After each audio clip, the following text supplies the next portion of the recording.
Hi, anyone and everyone. Welcome to Have You Heard About This Case? My name is Sam. And my name is Kelly.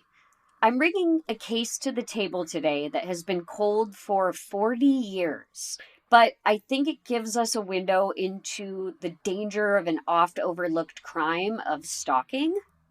So I decided to bring it forward.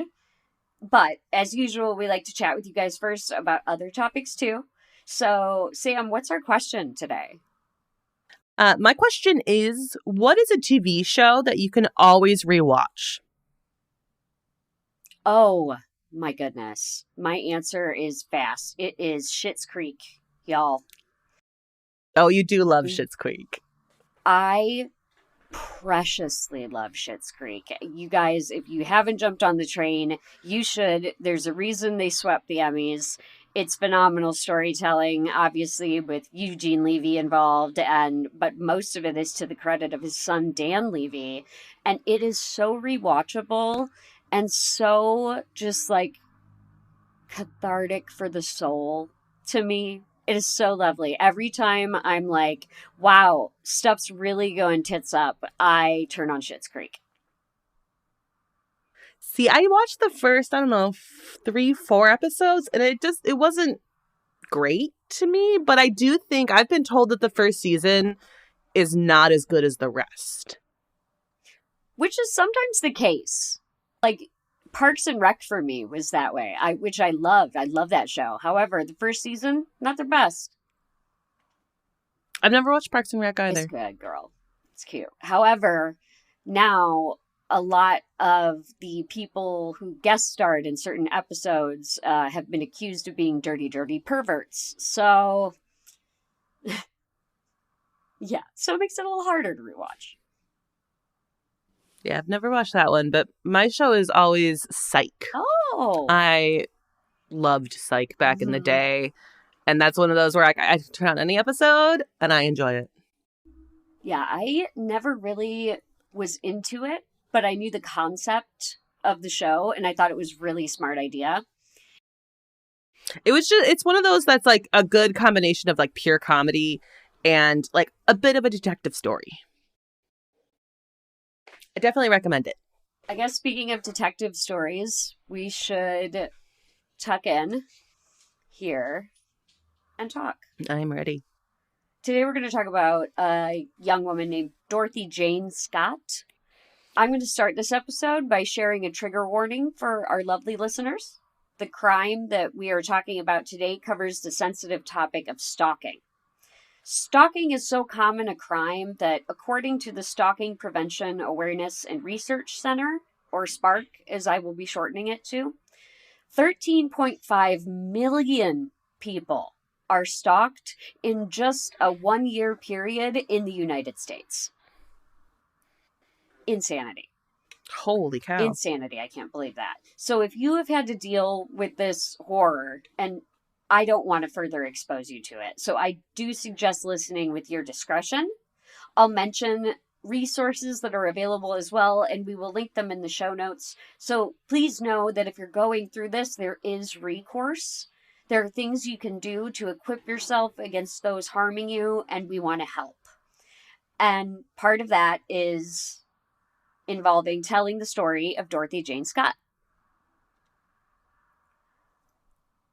On April 23rd, 1948, Dorothy Jane Scott was born. She was the only daughter of Jacob and Vera Scott. She would live to be just 32 years old due to the suffering she endured at the hands of a still unidentified perpetrator. Not much exists in sources regarding Dorothy's childhood or her adolescence. Her story is mainly recounted starting at her adulthood. She lived as a single parent in Stanton, California, where she lived with her aunt and her 4-year-old son, Sean. The boy's father did not live near them, and by all accounts I found, he was not involved in his life. So Sean spent his time with his grandparents, Jacob and Vera, while Dorothy set out to work. Stanton, California was a 20-minute drive from Anaheim, where Dorothy's parents lived and where she worked. Which leads me to say, being a single parent is a job that I can't even fathom. especially in the era we're going to be turning to. Oh, absolutely. Yes. I can't imagine having all of that fall on your shoulders. And more power to everyone who does it, because I can't fathom it, especially in the era we're going to turn to, the 1980s. It sounds like at least she lived with her aunt. So hopefully that provided support, and her parents sound like they were very supportive. But that still has to be so difficult. Yeah. Yes. Just trying to, and she did have her parents who supported her. But I mean, just as a woman in the 80s, like, it must have been so much harder to navigate the job atmosphere. And Dorothy, I'm sure there were times it was a struggle, but Dorothy seemed to be a boss bitch. She was a secretary for 2 jointly owned stores in Anaheim. So she was out there with 2 jobs providing for her son. Wow, good for her. Because that, just living your life as an adult with 2 jobs and going back and forth and just making ends meet could be hard. Also having a child, like, all of that combined. Right. That's a lot. So she had a lot of responsibilities. Another detail that makes me like her is that the businesses one was a store that sold, quote, psychedelic items. In this case, though, they're referring to, like, love beads, lava lamps, etc. We're in the 80s. We're not in this era. And the other, it was called the Swingers Psych Shop. And then she also worked at Custom John's Head Shop. So she was secretary for both of them. And I just love it, because I'm like, I would be in there probably, like, buying a lava lamp and some incense. Right, you were just talking, was it last week, that you really wanted a lava lamp? Yes. Like, we just had this conversation. I want it. I grew up having one in my bedroom. I'm going to have to, the signs are everywhere, everybody. This is a sign that you need it. The thing is, contrary to where she was employed, Dorothy's coworkers and friends described her as someone who preferred staying home. She was a devout Christian, and she did not drink or do drugs. Yeah, just because she worked at a head shop doesn't mean that she has to be somebody who uses drugs. Like, that doesn't define you. Yeah, and at the time, like, a psychedelic shop meant something very different than it does today. Like, in 2023, and you hear a psychedelic shop, you're like, okay, I'm probably going to be able to go buy XYZ, CBD, what I need, that kind of stuff. But this was very much still back in the 80s, like, your general hippie items. It's definitely a shop that I would be interested in checking out. Like, absolutely. Like, those are the shops that, like, that have that vintage feel, right, and sell more unique items that you can't go find at Target. I was going to say, there's always something interesting there. Like, they've got a room divider that is, like, hand painted with a beautiful scene on it for some reason, or, like, lanterns hanging from the ceilings that are gorgeous. I have bought those as well. So I'm saying I vibe with her workplace. I like it. I agree. And Dorothy was described by family and friends as a loving and a giving person.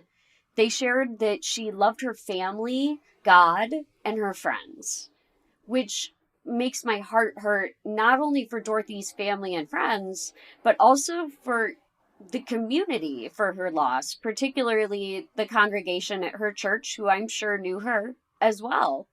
Here we recall Dorothy's parents watched their grandson while Dorothy was working, so they knew her life pretty well. Her father, Jacob Scott, said his daughter may have dated on occasion, but had no steady boyfriend, as far as anyone in the family knew. And I feel like in all likelihood, if she did, her family would know, because her parents are having to take care of her son. She's living with her aunt. Like, exactly. It'd be hard for her to not tell them. Exactly. It would, and then you would have the inevitable scenario of where you would be wanting to introduce this person to your child. So I'm Mm-hmm. sure that had anything like that happened, that her parents most likely would have been aware of it. Right. Yeah, exactly. And like I just said, and you guys might have been able to pick up on it, but all of this makes me immediately like Dorothy Jane Scott. She she seems like the kind of nice person you would meet in church and play cards with. For me, kindness in another human is one of the qualities that I most prize. I think it's the most important weapon we have in our arsenal in what an unpredictable, chaotic timeline we live in. Yeah. It's wild out here. We gotta try some kindness. It's wild. Yeah, we just had like a 20-minute conversation on driving and how awful it Mm-hmm. is. And Mm-hmm. it's like if people just had a little more kindness driving, you Right. know what? Right. Maybe it'd be a little happier place on Chicago roads. Right. Maybe there wouldn't be so many horns every single second of every day. I actually just realized I do have a window open, so you all will probably hear a horn at one point during this recording. I do love it here. It's loud. It's very loud. Unfortunately, this kindness is also a quality that's easily preyed upon by people who are evil. And there's no other word for someone who preys on kind, giving people. The next part of our story is incredibly sad in that regard, as no one deserves the treatment that the Scott family received during this entire period of time. Oh no. Yeah, I feel like the word evil is very strong, real strong. But what what else do you call somebody who just preys upon a young single mother? She's 32 at the time of the crime. She's got a 4-year-old little boy and a family that loves her.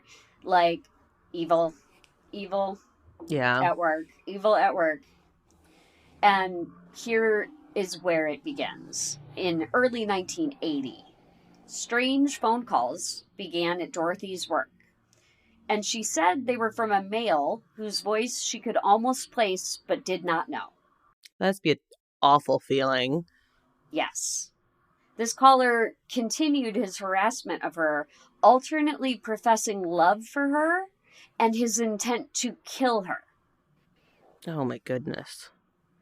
Exactly. And through researching for this, many sources place as obsessive behavior indicative of a stalker. And I'm inclined to agree. Mm-hmm. This flipping between trying to entice her and alternately threaten her is also quite common from the research that I encountered. Yeah, well look at Mark David Chapman who killed John Lennon.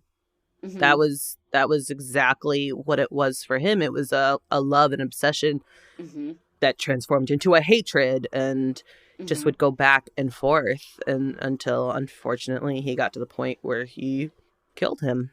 Exactly. And that's why I I just feel like it's like we need to bring it up, and I talk a little bit about it further down here, but stalking is just such a terrifying hallmark, I think, of somebody who will likely escalate to a more violent crime. And I feel like most stories I hear, nothing can be done until it is too late for the victim. Yeah, and doing research for true crime, we see that constantly. Mm-hmm. And it's so frustrating to read it over and over and over again where it's like it started with the same exact thing in each case. But it wasn't until it reached something violent and extreme that anyone stepped in. Yeah. And I don't pretend to know the answer to what we should do about prosecuting. I'm not a lawyer. I recommend you listen to the prosecutors who are lovely. and know what they're talking about. But I know that there is litigation in place that, of course, does protect the rights of a person to be where they want to be and exist. But in this time period, we're talking 1980, I don't know if it would have even been possible for Dorothy to get any kind of protective order because she is just getting these phone calls. Yeah, and now we're now to the point where we're 40 years after this, and laws have certainly changed for the better when it comes to stalking, but we're still not there. Yeah. And that's my opinion as well. But like I said, I'm not trying to be an armchair lawyer here, but somewhere in here I feel like maybe something could have been done, because I'll share now, things escalate. They do. Quickly sometimes. And as I said, Dorothy was even said to remarked that she felt the anonymous voice was familiar, but to this day, the caller has never been identified. See, that has to just be so terrifying to be like, I know who this is, but I don't. Yes, exactly. And let me tell you something even spookier, because the phone calls are happening and this man's voice, the disturbing details continued, with the caller often telling Dorothy about what she was wearing that day, what she had done, and would describe her routine for the day in detail. Oh, that's horrifying. Chillingly, he would also often recount the intimate details of whom she had spoken to, and even where she'd been with her son. So he's very close to her, like physically close to her throughout the day. Exactly. And so this man's undoubtedly trying to terrorize this young single mother, and I can't imagine something more violating than someone recounting these details, but especially when they involve your children. Like, this person was close enough to me and my 4-year-old child, and I had no idea. And that sure is bold to be like, I know his voice, I can't place him, but still be basically within earshot to be able to recount details of who she'd spoken with. Like, exactly. You either are keeping your mouth shut when you're there in person, so she can't connect the dots, or you're really lucky. Right. And unfortunately, we will see that, as stalkers often are, the caller was persistent and capable of escalating his crimes, as we were just discussing. And unfortunately, this harassment became standard in Dorothy's life, as the person made phone contact with her almost every day. And this is before caller ID. This is like, you can't. Yes. You just have to answer the phone. Right. You have a landline. So you have somebody who is close enough to her, who is on a landline, to also be able to reach her every single day.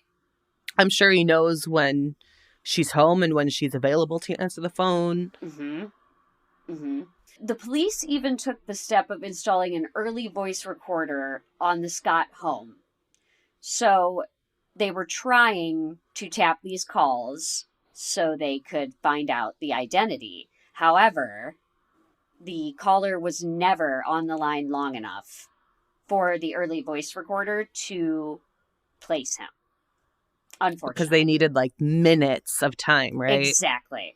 Yes.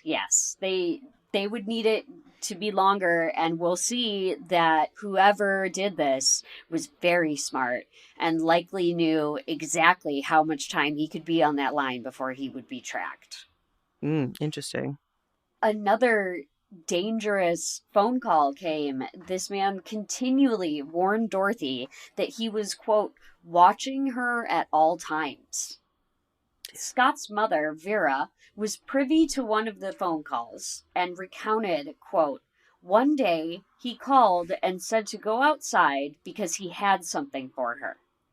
She went out, and there was a single dead red rose on the windshield of her car. Oh, goodness. Just reading that makes my blood run cold. Yeah, just imagine walking out and seeing that. This person was in your driveway, touched your car, and is sending you these insane love declarations, but also wait until he's sending her these insane love declarations, but he's also about to pivot because we have a quote that is remembered. Well, I wonder, did he ever call, and did the aunt ever answer? Do you know? No. The aunt did not answer. So he always knew. called when he knew knew. she was the only one he would answer. Oh, Correct. That's scary. Correct. It is fair. I can't imagine the strain and the terror that Dorothy must have been held hostage by. You know, you can't even come home at the end of the day and feel secure. Yeah, you're not comfortable in your own home. Yeah, because you know at any time this person it could just upend your entire evening. Again, he's calling every day, and the next part is a little grim here, folks. So, quick warning, little grim.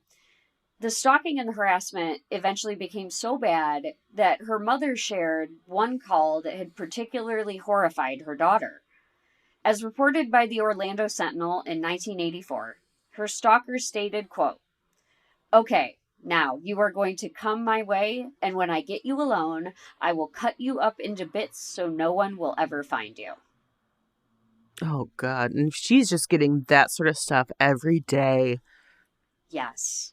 Yes. That is the duality of the obsession of the stalker. Like, he loves her. He wants to be with her. He's calling her every day so she knows. And he's also flipping like Jekyll and Hyde and saying something so terrifying. No one will ever find you. That is so scary. Well, it's like, I love you so much. No one else can ever have you because you're mine. So I'm going to do something to make sure no one can.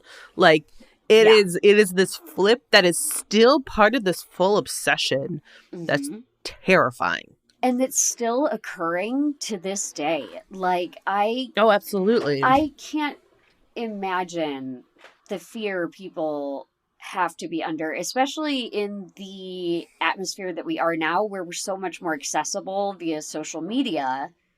I can't imagine having to deal with something like this.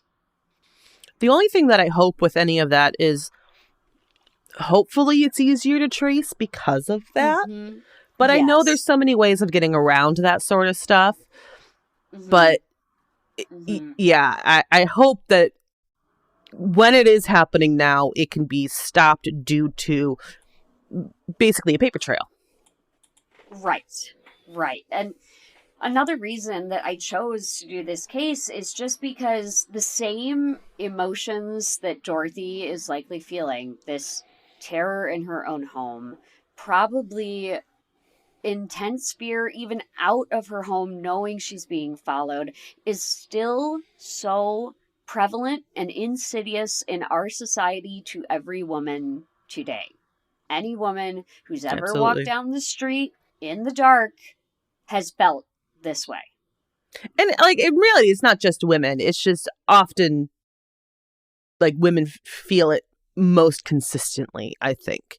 And maybe I could be wrong on that, but I've had a lot of friends who are just they're walking home at night at 11 or something in Chicago. Yeah. And they're scared. Yeah. I would agree with you that even I think if you're walking down the streets as a male, it's another type of fear because you're like, what if somebody tries to jump me? I mean, going back to the very root of it all, regardless, like 13.5 million people. So like everybody. So many yeah, people. like 13.5 in 1 year. 13.5 million people. Everybody. So this is still happening a lot, and it is so dangerous. It's just like one of those things that scares me because of what it predicates. Mm-hmm. And I think you're right. It's easier, and people have more access to others nowadays because it's a couple clicks of a button. But again, I just really hope that those clicks of the button are all traced. Yeah, I take screenshots. Everybody keep these messages if someone's threatening to harm you. Like, don't take it light. Yeah, don't delete conversations. Don't take it lightly. And in this situation, we're still in 1980. So Dorothy, she doesn't really have many options here. Because of her fear from the calls, she considered arming herself with a handgun just about a week before her disappearance. But ultimately, she decided to opt for taking karate lessons. I feel like I'd probably make the same choice. She's still got to get out there and provide for her young child and, live her life, go about her business, but she can't do that with this criminal. Yeah, and I wouldn't want to be like we've talked about guns a lot before. You just listened to our tree stand murders. I don't want to carry a gun. No, ma'am. Like, I don't blame her for not making that decision and not wanting to follow through with that, but choosing another option of defense. Yes. The fear was real enough that she was like, I need to take a proactive step. And that's exactly what she did. And I totally understand probably not wanting to have a handgun around when you have a young child, so. Especially with a young child. Right. So it makes a lot of sense. And we've talked about this a little bit, and we'll just to flesh it out a little bit for you guys. Here we should be mentioning it's 1980, and the crimes of stalking and harassment were not viewed as they are today in their danger and potential escalation to murder.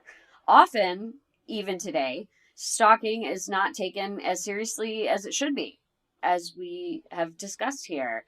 We have done more research today and handled it better in certain ways. However, the behavior of stalking can be difficult to prosecute until it has ultimately escalated to a potentially violent crime. Stalking Awareness and Prevention Center, SPARC, shares that the legal definition of stalking can vary between jurisdictions. And that's why I told you I'm by no means a bar qualified lawyer. I highly recommend listening to the prosecutors for probably some really good detail of the specific legalities here. It's interesting that how it can change between jurisdictions. That's yes, I thought interesting. Well, I get it, but at the same time, I would hope it'd be more uniform. Yeah, I found that interesting as well. And SPARC shares that a good working definition is, quote, a pattern of behavior directed at a specific person that would cause a reasonable person to fear for their safety or the safety of others or to suffer substantial emotional distress. I feel like that could be, it's so vague. It could be argued in so many different directions. Like reasonable person. How do you classify a reasonable person? Right. And it's good that we have a working knowledge of the crime now, but stalking is a relentless issue that is notoriously overlooked. According to SPARC, stalking is a crime in all 50 states, the District of Columbia, U.S. territories, and it is a federal government crime. However, fewer than 1/3 of states classify stalking as a felony in all circumstances, including on the first offense. Oh, interesting. Particularly that last part, including on the first offense. More than one half of states classify stalking as a felony upon the second or subsequent offense, or when the crime involves aggravating factors such as possession of a deadly weapon, violation of a court order or conditions of probation/parole, victims under 16 years, or the same victim as prior occasions. And I guess my main thought here is that this is all well and good, but the stalking not being a felony on the first offense or more stringently punished, the second offense that would qualify these criminals for a felony can be a violent attack on those that they're stalking. Yeah, like, I understand why it's structured like that because, as you mentioned earlier, people live their lives and it's hard sometimes to differentiate between this person is living their life parallel, stalking this other person versus they're just living their life independently of each other. Right. Like, I get it, but I feel like there needs to be something else in there before violent, like disruptive behavior. And I would consider that nonstop calling, contacting, like that's disruptive behavior that I think could warrant harsher punishment. Yeah. Depending on how, like the level of it. All these phone calls, right. all these recounting daily activities that Dorothy has been doing and living. That's disruptive. Yeah. Yeah. That's not a misdemeanor. Yeah. Yeah. And we're talking about today right now, like today's laws. So, and I still think it's just, if it could just be more stringently punished on that first offense, maybe it would help. But again, I don't pretend to have the answer here. I just know that it happens so often and it makes me sad. Or like maybe having like different levels of protection orders and different punishments with violations of those. I don't know. I've luckily never needed to get a restraining order or a protective order in my life. I don't really know how they work. That's but maybe that's a very good point that you bring up. I was going to talk a little bit about protective orders and how I do not know if they existed in 1980. They certainly don't exist as they do now. But the reason I left that out was I just don't feel qualified to speak on that.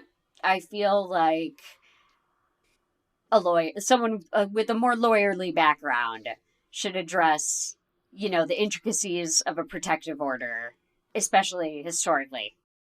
And I think that's very much state by state as well. Like, I think that the way that they work is very much state by state. So if we were to even say something, it could be completely wrong a few hundred miles away in the next state over. Absolutely. Unfortunately, on May 28th of 1980, we had none of that information or the ability to help Dorothy. It was 9 p.m., and Dorothy was attending an employee meeting at her job after having left her son Sean with her parents, promising to return to collect him after. She noticed that her coworker, Conrad Bostron, was not looking well, and that he had a red swollen mark on his hand. Pam Head, another coworker, joined Dorothy leaving the meeting to get Bostron to the emergency room at UC Irvine Medical Center. They drove in Dorothy's white 1973 Toyota station wagon. On the way to the emergency room, Dorothy stopped to check in on her son at her parents' home and update them on her plans to help Conrad to the hospital. Dorothy let her parents know that she would be later than planned picking up Sean due to the emergency. Here she also changed her headscarf from a black one to a warmer red one, which will become important. This work meeting and Bostron's injury were random events that were outside of Dorothy's normal schedule. Her killer knew where she was, and he was tracking her movements. He would have seen Dorothy's car stop at her parents' and in fact was close enough to see the change in her scarf, which... So he is like really nonstop leaving her side, essentially. Yes. Indoors, the medical personnel evaluating Bostrom determined that he had suffered a black widow spider bite. They began to treat him. Ugh. Yeah, yuck, right? I hate spiders so much that just made me cringe. And a black widow bite will make you... It doesn't surprise me that they said he looked unwell, because it will make you look very ill. It will make you look alarmingly ill. Well, you can die from a black widow spider. Like, yeah. That could surely kill you. Yeah, so they were just being good friends, good coworkers, and luckily they got him there because, yes, they said he had been bitten by a black widow, and they began to treat him. Pam had said that she and Dorothy remained in the ER waiting for Bostrom, and, quote, at no time did Dorothy Scott leave her side. At 11 p.m., 2 hours later, Bostrom was discharged and given a prescription to fill. Seeing that he was still not feeling well, Dorothy offered to bring her car to the exit because of her concern for her sick coworker walking too far. Just shows how kind she is. Exactly. She's like, I'll pull the car around. You know, you don't look well. It's just a caring nature. Pam had said that prior to leaving, Dorothy used the restroom briefly before heading to the parking lot. And that would be the last time anyone would see Dorothy alive. Oh, no. In one of my sources, crimetraveler.org's opinion, I'll share, they say, quote, he was able to be there in the parking lot when she returned to her car in the dark. The killer could not have been planning to snatch her that night when she was with her colleagues. It may have been an opportunistic attack. He was following her, and when she arrived back at her car alone, he used that opportunity to strike. Yeah, if he's constantly stalking her, he's probably constantly prepared. Exactly. And yeah, I just share that that's their opinion because that's just a theory. It hasn't been, backed up anywhere, but as far as like whether the killer was opportunistic or not, there's just not a lot of details surrounding that. But it does sound pretty bang on the nose correct, in my opinion. Yeah, and like this is just like totally a theory coming up with it on the spot, but like he also could be jealous that she is clearly helping another man take care of himself. Girl, wait. When I tell you. Oh no. Wait when I tell you what I have. Shortly after 11 p.m., Pam Head and Bostrom, her coworkers, were able to collect his prescription, and they waited for Dorothy at the exit. After a few minutes of not seeing Dorothy, they went out to the ER's parking lot. When they got outside, they suddenly saw Dorothy's white station wagon speeding towards them. Both Head and Bostrom said that the headlights were blinding them and that they could not see who the driver of the car was. Noticing the speed of the vehicle, but recognizing it as Dorothy's, they began waving their arms to try and get what they assumed was Dorothy's attention. The car did not stop and sped past them, taking a sharp right turn out of the parking lot. They were suspicious, but Dorothy had her son, so they expected she may have had an emergency with him. After a few hours of waiting, Conrad and Pam hours. Exactly, yes, after a few hours of waiting. Conrad and Pam contacted Dorothy's parents. They informed the coworkers that Dorothy had not been by to pick up her son, nor had she contacted them. So it was then confirmed horribly to all of them that Dorothy was missing, and her coworkers contacted the police. Did her coworkers know about the stalker? Did she talk about that with them? Do you know? I do not know. If she did, it has not been well preserved. Most of what I found referring to her friendships and this and that were people through the church, or I'm not sure how well a detail it was known. See, I'm thinking about, okay, if I were Conrad and Pam, I would not have waited hours to make a phone call. Mm-hmm. Mm-hmm. And so that to me, that thought makes me think maybe they didn't know because they didn't have that concern to make that phone call quicker if they were unaware. That is my opinion as well. I think that this may have been a piece of information that she did not share with a lot of other people.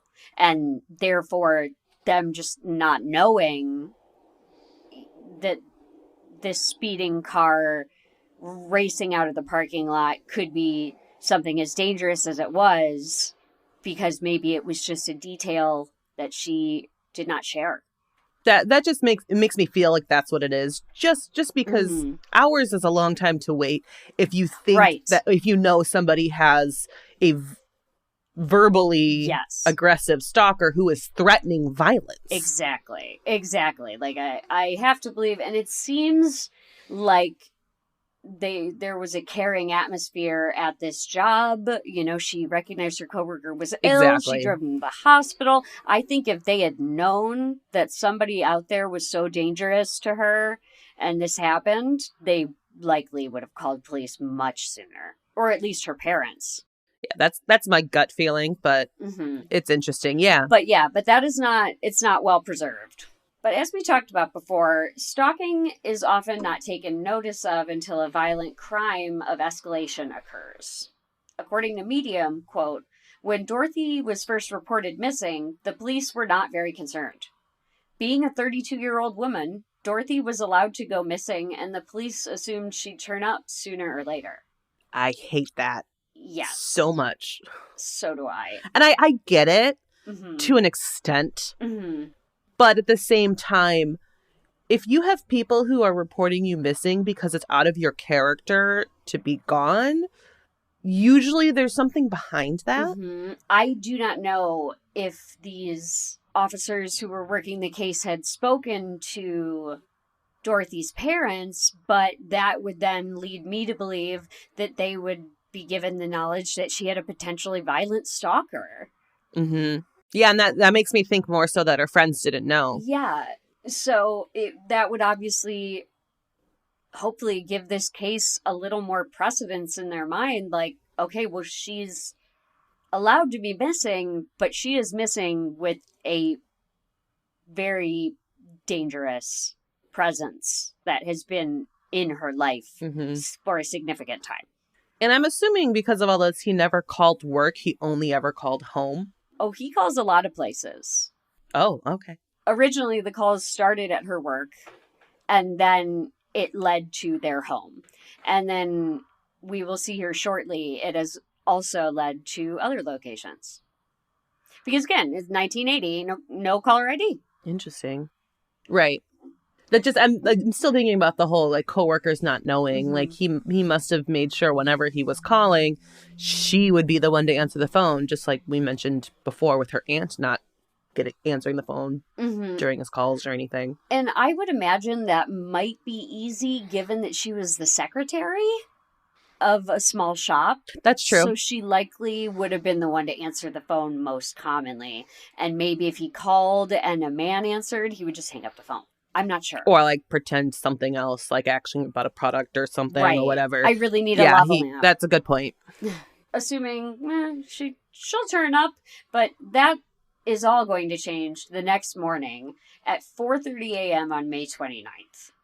In these early morning hours, Dorothy's car, the 1973 Toyota station wagon, was found burning in an alley 10 miles from the hospital. Oh, wow. Neither Dorothy nor the kidnapper were found when the vehicle was recovered. Police then officially began working the theory that it was a kidnapping.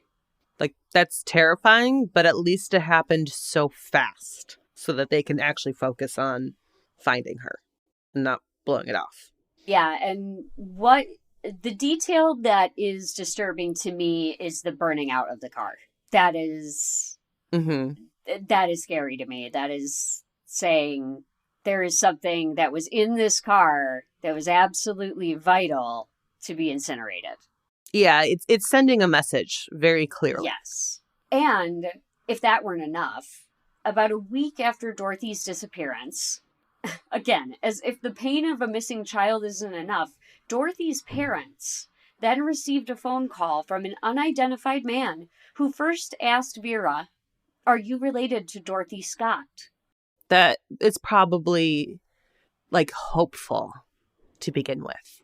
Like her answering the phone, that's crazy. Yeah, he said, "Are you related to Dorothy Scott?" When she said yes, he said, "Well, I've got her," and hung up. Oh, her heart must have just sank. I've got her. That is so scary. And he knew what he was doing in that statement. He knew exactly what he was doing. And once again, he knows to not stay on that line for long enough because they can trace him. Succinct. Mm-hmm. Dorothy's mother, Vera, said that this same man called, quote, almost every Wednesday afternoon and would either say that he had Dorothy or that he had killed her. That's interesting that it's not consistent. This poor woman is being, every Wednesday, she's being tortured by the suspect whose calls are too brief to be traced and primarily occurred when Vera was in the home alone. Same situation. So he's watching her as well so clearly where... Exactly. Like, obviously, it's like clockwork, Yeah. But if he's making a point to call at specific times because she's alone, God, that's terrifying. But I do find it really interesting that he says that he has her or that he had killed her. Like, are those like interchangeable for him? Exactly. What do That's you mean interesting. by that? And just like you just said, the first thing, obviously, that came to me was it confirms that Dorothy's stalker was still watching the Scotts and now knew when Vera was alone. And this continued for 4 years. Are you kidding me? 4 years. This man called their home, as Vera said, usually on Wednesday and always when she was home alone, to harass her about her missing daughter. That's unbelievable. Like, it's the fact that you can do that for 4 years and not get caught. And I know, obviously, this is the early 1980s. Technology is nothing in what is today. That's just horrifying. I'm with you, though, too. Like, after 4 years, this guy has not slipped up enough for them to trace him. It's wild. Like, I wonder if she ever changed her phone number and he still found it. There's something, it's so sweet.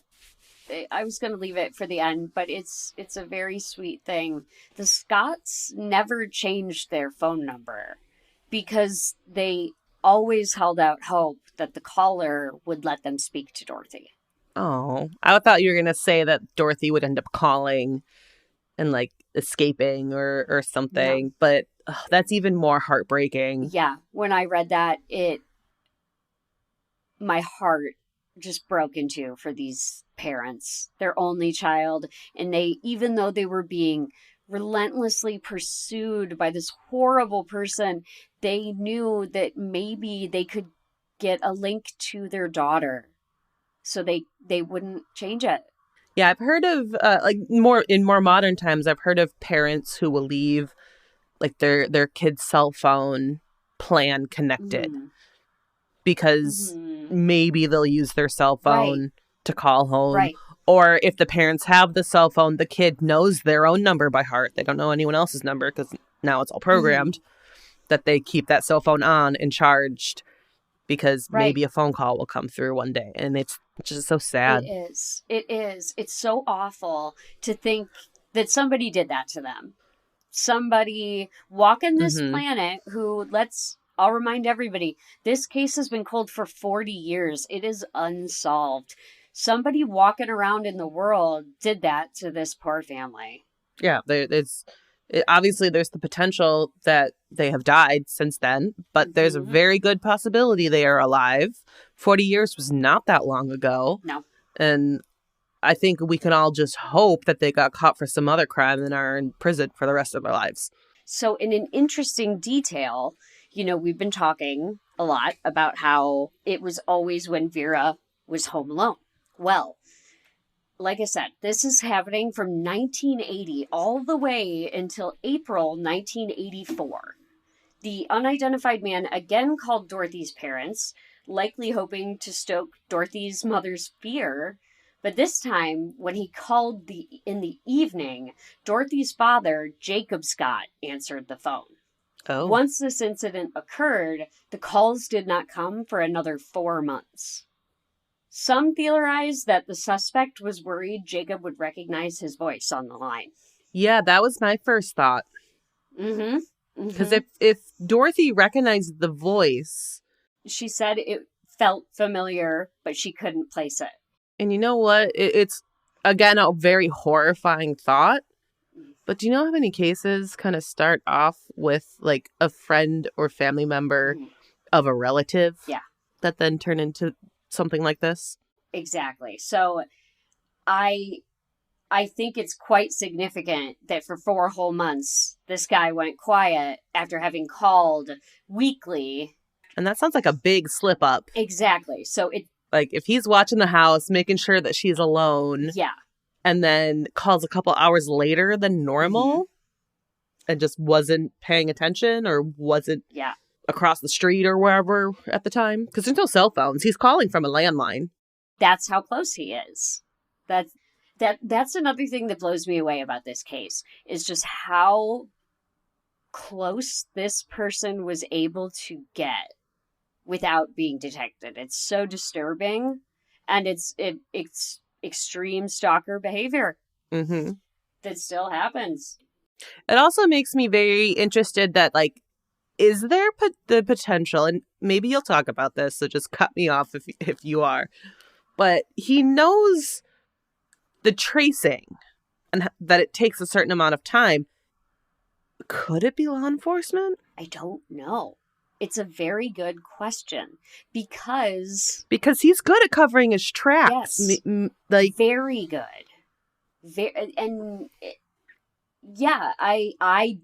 I wouldn't rule it out because he was just the sheer amount of these calls that he did not get caught makes me think he had intimate knowledge of how a wiretap on a phone would work. Or even, I wonder if, obviously, you have a lot more to go with this, but you're just sparking a lot of ideas in my brain. No, even if her father, like, had a friend that he's like, oh yeah, they're gonna wiretap the phones because we're scared of this stalker.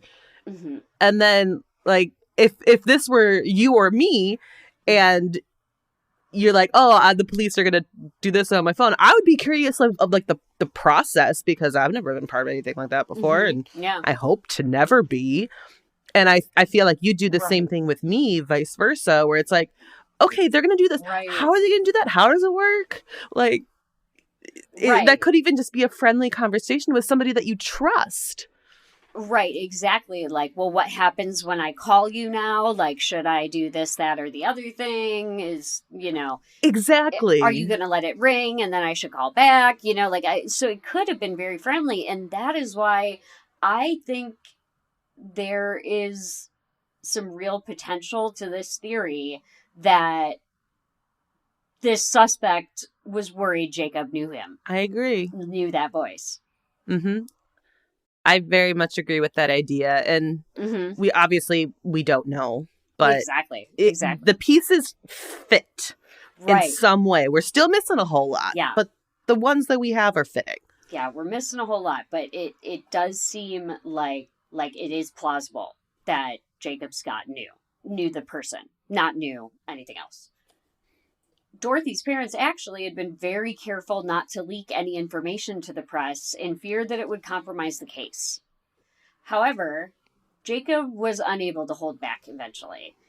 I would guess because he was being continually harassed by the criminal who had taken his daughter. And I would also venture it was because the case had been largely dormant and they were no closer to any information in 1984 than they were in 1980 about where his only child was. Yeah, and when you're kind of in that point, you're grasping at straws to get any sort of movement. Right. I understand years. That. 4 years is a very long time to be dealing with this. Mm-hmm.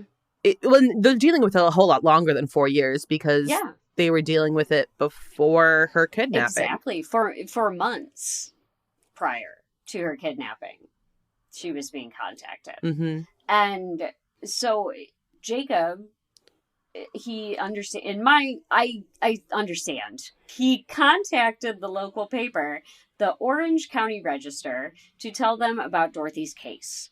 The Scott family also offered a $25,000 reward for any leads regarding their daughter's case. Yeah, reward is one of those things where it has the potential of being so beneficial to bring people forward, but it also has the ability to bring fake tips forward that are a waste of time and resources. But I imagine like the headspace he is in is like, well, it's been 4 years. Even if they're phony tips, I want to try anything I can. So I get it. Yeah, I get it. I don't think it's a bad decision, but it's a catchy thing, like a tricky thing when it comes to a reward, especially a reward of that amount of money. In the 80s, that's a lot of money. Yeah. And in response to this story, the same day it was published, an anonymous male caller then contacted the front desk at the Orange County Register, bringing a potential motivation in the case to light. Or it's more heinous fantasies from a stalker. Is it the same guy, do you think? Yeah, I do. Yeah, I do. That called in? Because I'm like, this could be someone else like copying it. You never really know, right? Because the reward had just been released, right? So it could have been. Yeah, it could have been. The police go on record for it because, according to a managing editor who told police, the man said, "Quote: I killed her. I killed Dorothy Scott. She was my love. I caught her cheating with another man. She denied having someone else. I killed her." So that's kind of what I was saying earlier it makes sense. And it's awful. I hate that it makes sense, but it makes sense. You hit the nail on the head that a lot of people think is that this man was so irrationally obsessed with Dorothy that he believed that they were in some sort of relationship. And potentially he saw her taking this other man to a hospital, caring for this other man, and it sent him into a frenzy. Mm-hmm. So it's possible. It is possible. And the police's belief on record is that this call genuinely did come from whoever kidnapped Dorothy. And at this point, I'm sure they were thinking had killed her. Yeah. There's more, though. It'd be hard to when you just think about like kidnapping cases, it's not frequent that you have a kidnapping victim live for a long period of time, especially a long enough period of time, over 4 years. Mm-hmm. Statistically, that's very uncommon. I will say, I'm not sure if you saw on the news the other day, this is a very mini segue. There was a young girl who was kidnapped out of the suburbs of Chicago who was found a few days ago. And that was, I think that was 2017 or something. So it's been like 6 years and she was found in North Carolina. Oh my gosh. That's wonderful. Yeah, her mother had kidnapped her and took her out of state. Mm-hmm. But she was found and she's been reunited with her father.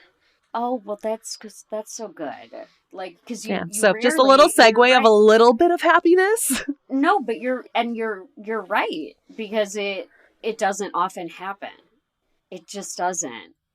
And so I'm sure that they were switching. I mean, after 4 years, I'm sure they were switching it to a recovery sort of case.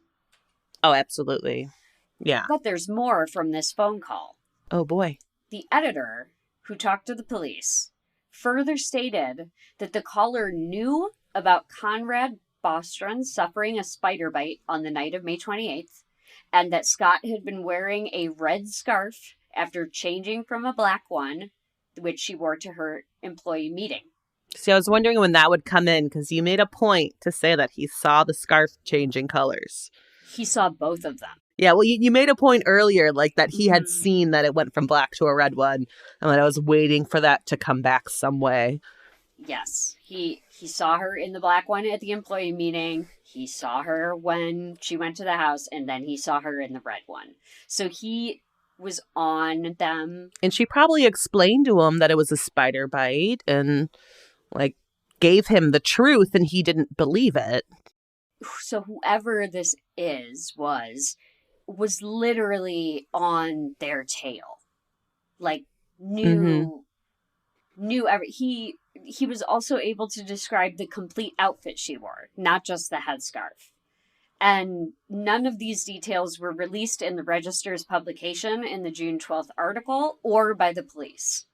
Which is good. I'm glad none of that was released because it gives, even though, again, we're still missing so many pieces, it gives some reassurance that this person is the correct caller and they're not being scammed by somebody else. Right. And it's not somebody else drawing attention and resources. Right. And that's my reasoning for why the police went on record and said it genuinely did come from whoever did this, because how nobody else would have known. Well, for me, it's hard. Like, I don't get upset when I find a case that I'm interested in and I want to maybe start researching for one of our episodes, but I can't find a lot. That doesn't bother me. Depending on the situation. Sometimes it really bothers me when it's like the information should be there because it's a solved crime and that sort of stuff. But like Delphi is the perfect example. There's so much that was withheld and still is because I hope, and I need to look into it. I don't really know a whole lot, but I hope the person that they currently have under arrest for the murder is the person, because they know those things that were withheld matches whatever he's saying or evidence or whatever. I hope that's the case, because that's how an investigation should be done when you're so uncertain about so many things. Absolutely. Yeah. It's just top tier police work to make sure that you hold that information. And, I tip my cap to them because they were able to hold all that back and identify that these calls were coming from this person. It's just that they were operating with 1980s technology, And laws. Yes, yes. The caller to the editor at the newspaper also claimed that Scott had phoned him from the hospital that night. However, Pam Head roundly disputed that claim, like we said before, saying she had been with Scott the entire time and she did not make a phone call. So the caller is saying that Dorothy called the stalker? Yes. Yes. So he is saying... Why would she do that? Exactly. Like, no, yeah. Yeah, he is saying that she supposedly goes to a phone and makes contact with him. She has his number? Like, exactly. No, I don't buy it. It just didn't happen. That's because it's a lie, And also because we have Pam Head, who her quote earlier was that Dorothy did not leave her side. She was there with her the whole time. The only time she was out of sight was when she went to the bathroom. Yeah, she went before she went to the parking lot. It's not an uncommon setup to have payphones near bathrooms in hospitals. I feel like that it's kind of like in the visitor area of everything. Yeah. But I don't buy that Dorothy had this guy's phone number and didn't give it to police. That I don't buy. And also, she was leaving the hospital, when she stopped for the bathroom, she was leaving the hospital to pull the car around for her sick friend because he wasn't moving well. Yeah. Why would she then, at that point, stop and make a phone call? And she was so careful of, making sure to stop at her parents to give them an update on the way to the hospital. Exactly. They were very well informed. Yeah, this didn't happen. Yes. No. Yeah.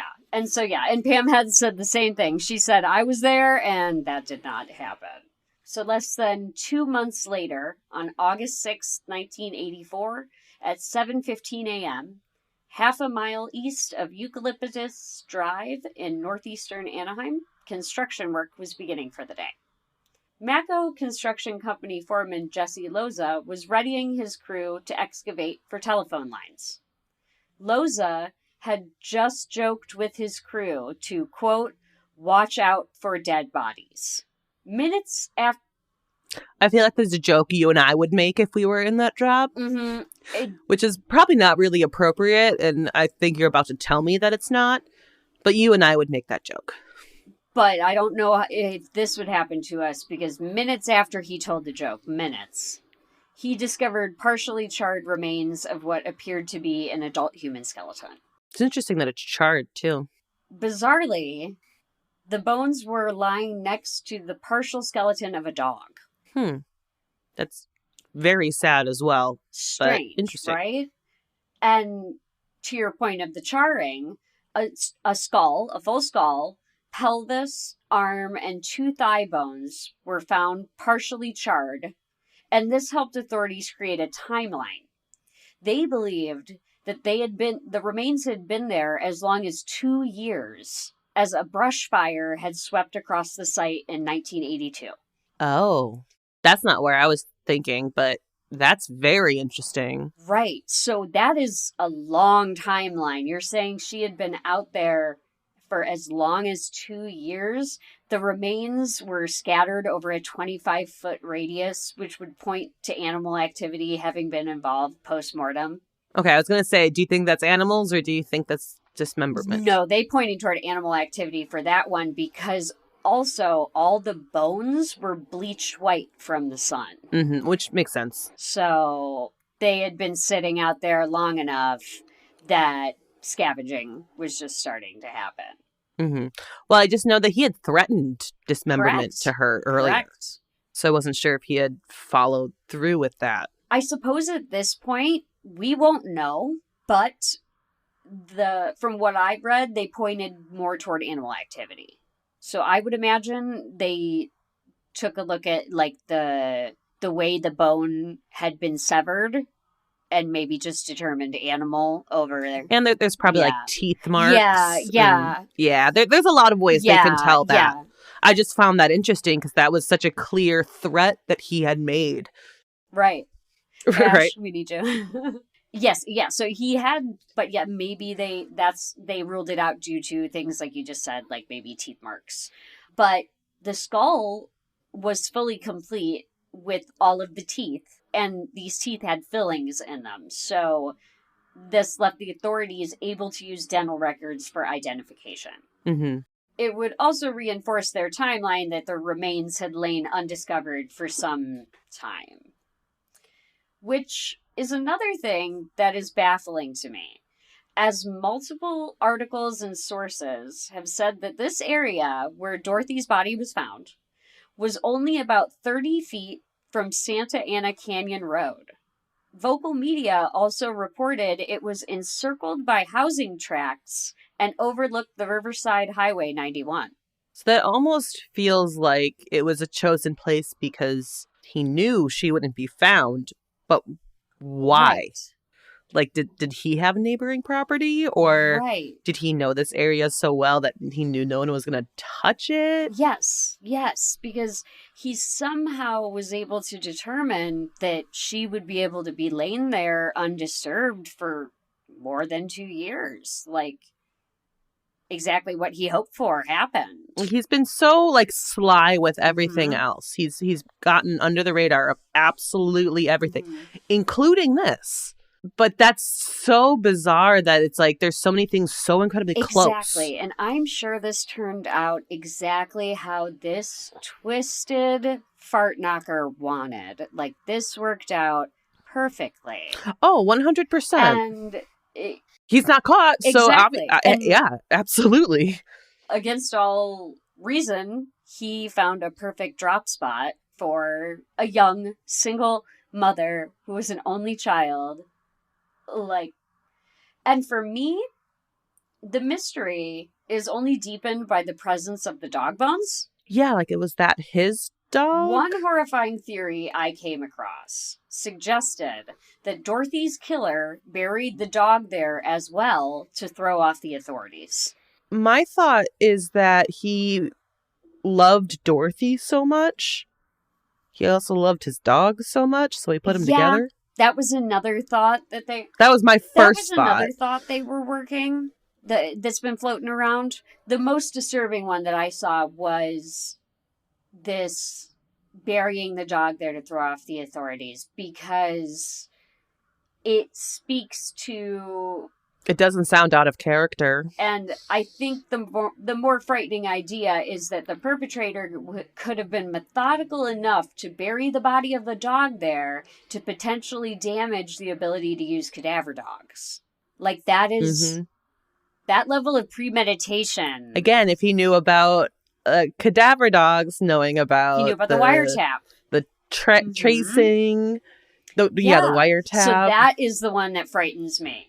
Yeah, that's the one that I'm like, holy goodness. Other people have said maybe he just loved them both and wanted them to be together. I read that in one of the articles, no lie. That was my first thought, but the other one makes a lot of sense because it just, again, it seems to kind of fit. But also, his obsession he obsessed with the dog. I'm with obsessed her, with my dog. that makes sense as well. Like it could. Rigby is everything. He's also glaring at me right now. So people have also said that maybe it was just his area, his dumping ground where he left things that he loved and treasured. And then that comes back to your point of, did he have a home in the area? Was he visiting this? Yeah, because you said this. I've never been to. No, me neither. Anaheim. I don't know how big it is, but I know you were saying that she also worked in Anaheim, which was like what you said, 20 minutes or so from her home. She worked in Anaheim and she lived in Stockton, I believe it was. Stockton. They were 20 minutes apart. Yeah, but how much of a coincidence is it that she was found in Anaheim where she worked? Like, maybe it's a total coincidence. Maybe it has zero relevance, but that's interesting. It is. It is. I think it makes sense that she was found in Anaheim because she was spending a lot of time there, working there, and all of that. And then there's the commute to and from. He could have even met her at her job, with the theory that it's potentially related to her father. Yeah. Probably not, but still. That makes a lot of sense to me with her father.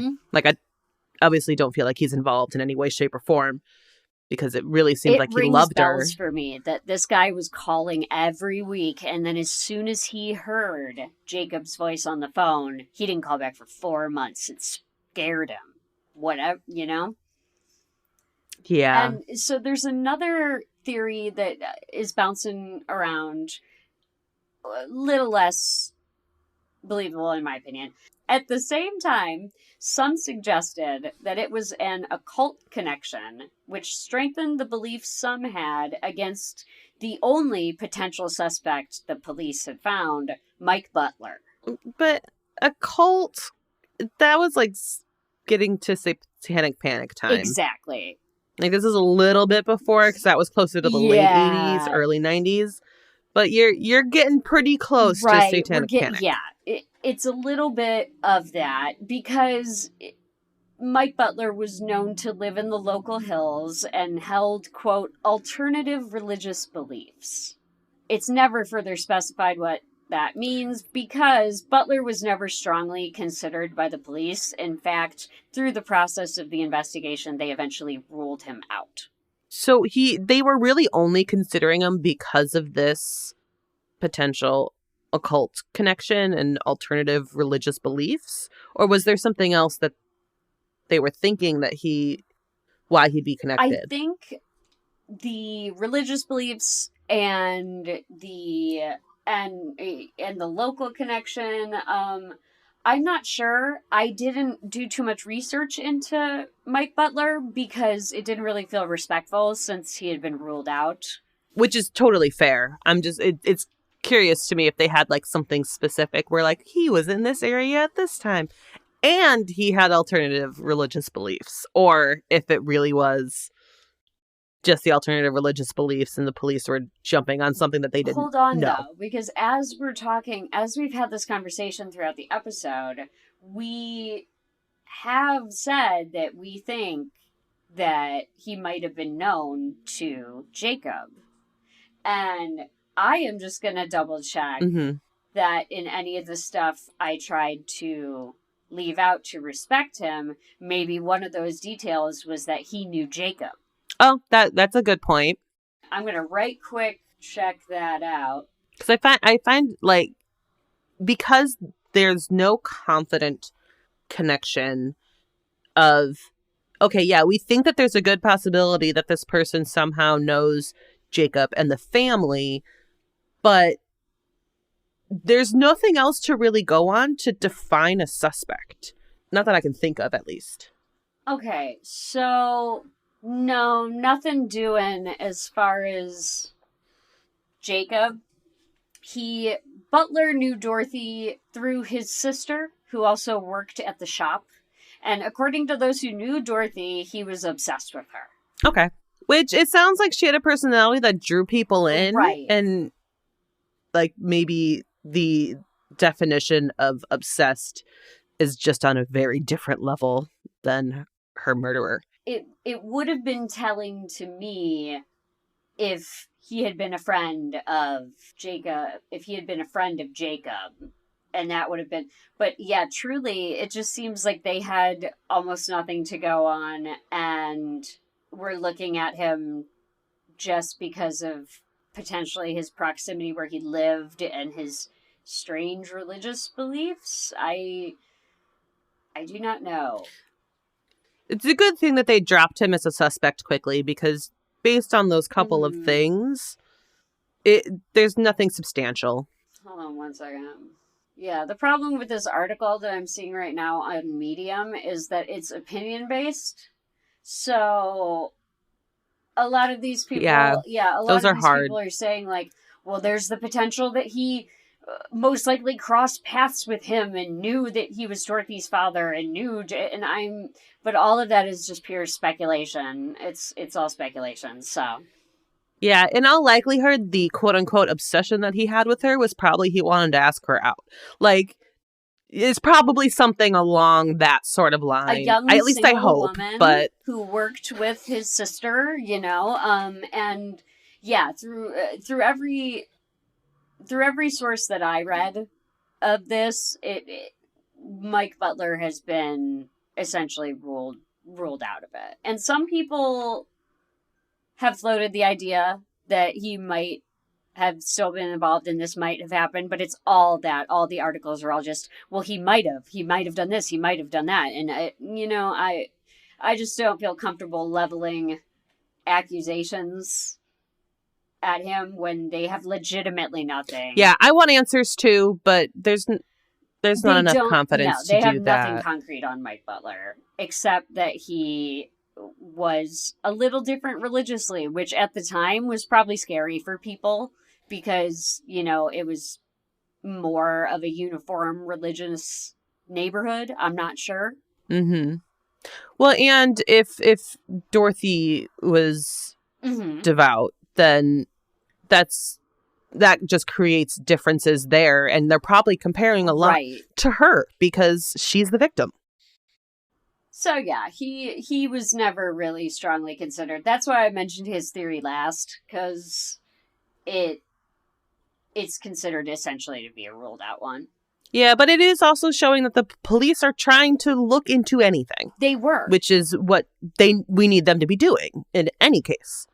So on August 14th, 1984, the remains found were positively identified to belong to Dorothy Jane Scott when dental records were matched.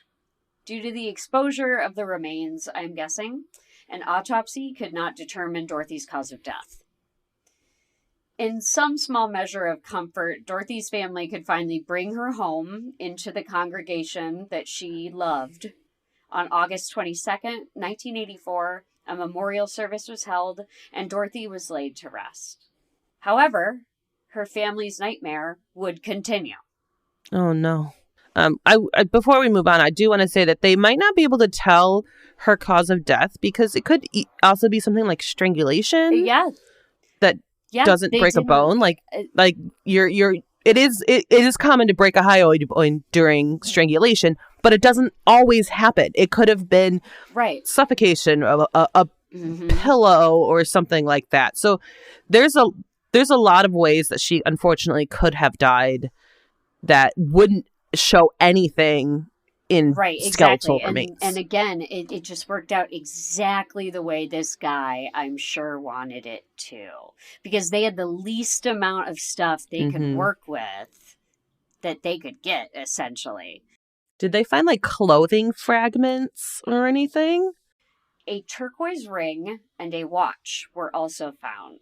Scott's mother confirmed that they belonged to Dorothy and said that the watch had eerily stopped at 12:30 a.m. on May 29th, about an hour after Head and Bostrom last saw Dorothy's car.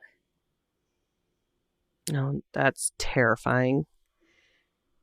So that was found with the body as well, that helped them find out who it was, because like we just said, they had the littlest amount of things to work with. Even after their beloved child's remains were discovered discarded by the side of the road, this family was not given any solace. Dorothy's family began to receive the harassing and horribly painful phone calls again. The caller would always ask if Dorothy was home. Police had installed a voice recorder on the phone, as we mentioned before. Unfortunately, this whole time, they were still unable to trace them, as the caller, again, never stayed on the phone line long enough. And that's so torturous, asking if she's home. Because it went from, Yes. I have her, I killed her, to you for a fact know that she is dead because you buried her. Correct. Now is she home? Exactly. Like, it is so torturous and evil to ask the mother. So I know they couldn't get a trace, but could they get like a recording? Is there anything? Well, it might be on file with the police, but do we know if there's an actual like recording of the voice? I do not know. No, I don't know. That might be something that the police are keeping. I can understand that being something, but it could be. That's interesting. Like, if I feel like after this amount of time, they would be able to just hear it and get it recorded. Right. You would think. But, and I'm just not super familiar with 1980s technology. So maybe it took a full minute or something. Right. I'm not sure. But we've said going through this whole time that everything that I researched and I thought and you're thinking, whoever did this is super methodical and knows what's going on. Absolutely. So I don't know that a recording exists, and I have been combing through articles, and I think if one did, I would have listened to it by now. I think you would have found that probably would have been some big news and articles if it was released. I think so. I think so as well, because the case has just been cold for so long, and unfortunately, Jacob and Vera would never know the identity of the monster who kidnapped and murdered their daughter. Relentlessly pursued by a deviant criminal, the family was said to be haunted. Just so sad. Do we know how long the phone calls went on for after her death? Did you say that? Did I miss it? I do not know. I don't know how many or how often, only that they began again. That's just awful. Right.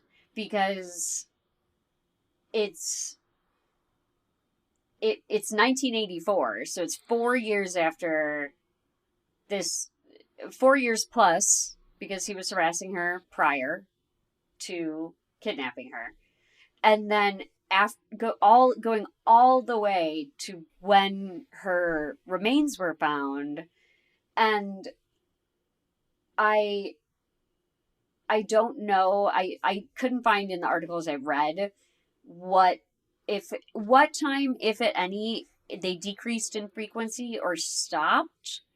But for me, the important part is if they happened at all, Mm-hmm. you know? And I think you used the right word. Haunted is really the only word, really. They're being haunted by it. Right, because if it happened even once after they found her remains, all you're going to think about is, could it happen again? When will it happen Say, again? anytime What, that phone you know? rings, anytime. Mm-hmm. Absolutely. Absolutely. It's so it makes me so mad that it's cold because Jacob Scott passed away in 1994 and he was followed in death by Vera in 2002. I also think it's important to acknowledge Dorothy's son, Sean. Mm-hmm. He has had to live with the ultimate punishment of his mother being taken from him as a small child, only 4, and never knowing who would take her from him. Yeah, and he's in his 40s now. I'm sure he knows these details of the stalker by now. He may not have been told back then, but having to know that. And there also has to be part of a fear of, this person was so obsessed with my mother. Well, I'm their child. What if something happens to me too? Right. You've sentenced this 4-year-old boy to a lifetime of fear and a lifetime of wondering who out there in the world would just take his mother away from him.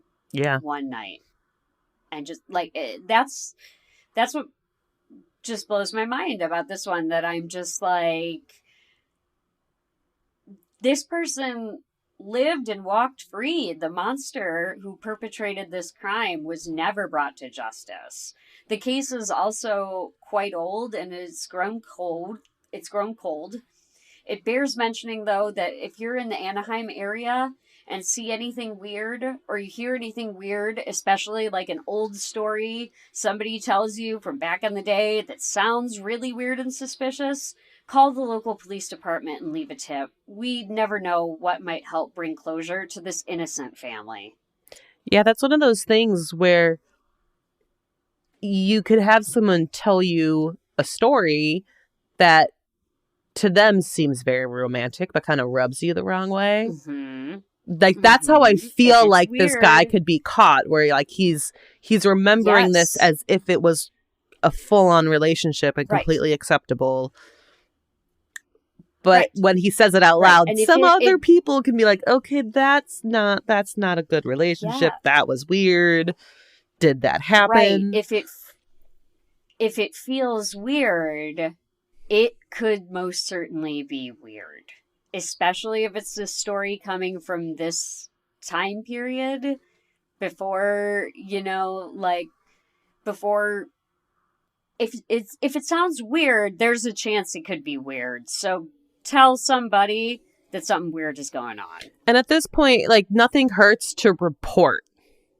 Nothing hurts. Yeah, it doesn't hurt to say, like, hey, I was in a bar the other night with this dude who knocked back like 3 Boilermakers, and then he told me all about how he knew Dorothy Jane Scott. You know? You never know. Like, as long as you're not reporting false things, it doesn't hurt to report.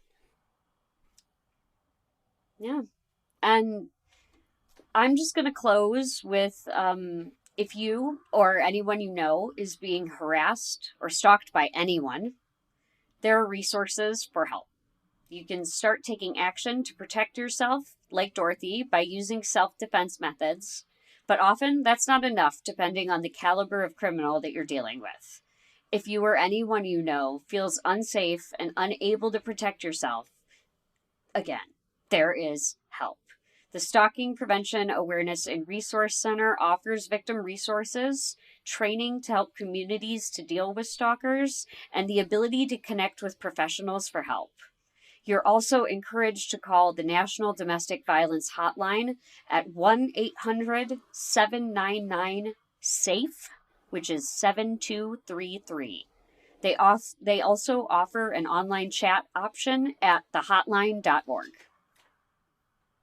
Yeah, those resources are there to help. And as terrifying as it may be, and Kelly and I have both said that we haven't been in situations where we need to take things to getting help of law enforcement or restraining orders is what we specifically mentioned. Mm-hmm. But it's easy for us to say the resources are here, but they are.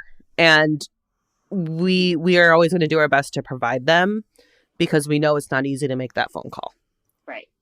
But if you're truly worried for your safety, please don't let that go by. Don't let yourself live in a state of fear that you may be harmed, because if me giving out this number is helpful, then I'm going to continue to scream this phone number, because no one should have to deal with something like this.